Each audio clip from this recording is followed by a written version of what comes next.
meteorologist Dylan Robichaud. All the rain that we've dealt with over the last few weeks, it wasn't for nothing. Look at this newly updated drought monitor from the Golden State all the way up to the Beaver State, and look at how much improvements we've seen. 32% now abnormally dry. That's actually a big decline from what we've seen in weeks past. And then the moderate drought has gone down as well. In fact, this is the first time in years that we've had no drought whatsoever west of the Cascades.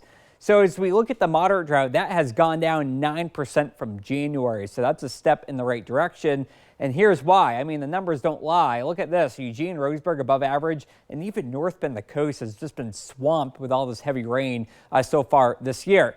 Snowpack, hey, not too bad. As we look at the 1991 to 2020 average, here in the Willamette Basin, we're about 112% of normal, and then 110% of normal down to the Umpqua Basin. And then you head well off to the southeast there, 122% of the 30-year average. So, hey, things are have definitely paid off for us.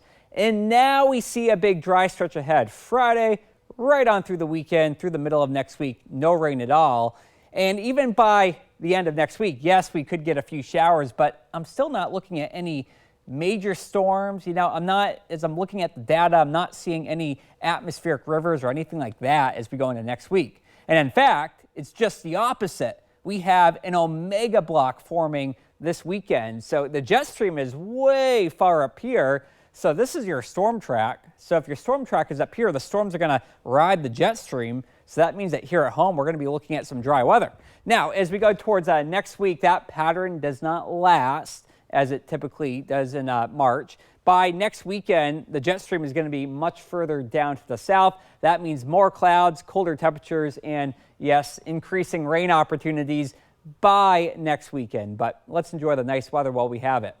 I'm not going to spend a ton of time on Stormcast because there's really not much to see here. We have an east to west flow tonight, so that will keep the clouds away. I noticed from Newport down to Coos Bay, you guys too will get to enjoy the sunshine Friday, Saturday, and Sunday. And then as we head into Saturday morning and Saturday afternoon, we may have a few high thin clouds, but that's pretty much it. Generally speaking, we have a really nice weekend. Next 7 days show that by next Tuesday, we get the return of a west wind. And so what that will do is increase the likelihood of some low fog towards the early part of the week. Temperatures also get colder as well. You see, tomorrow the coast will get mild because we have an east wind. But when we go to a west wind, we get that sea breeze that's going to cool down those coastal towns.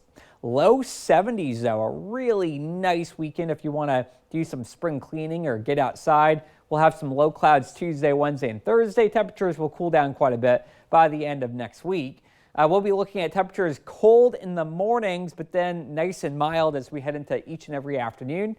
And then as we work our way into the valley, check it out. Next couple of days, absolutely beautiful, a nice weekend, and then some clouds to go with the end of next week. You know, I can't believe that spring is already here. Yep, Tuesday, just after, it's like at 8:06 or 8:09 p.m. on Tuesday. Oh my gosh, I'm marking my calendar. All right, Dylan, thank you.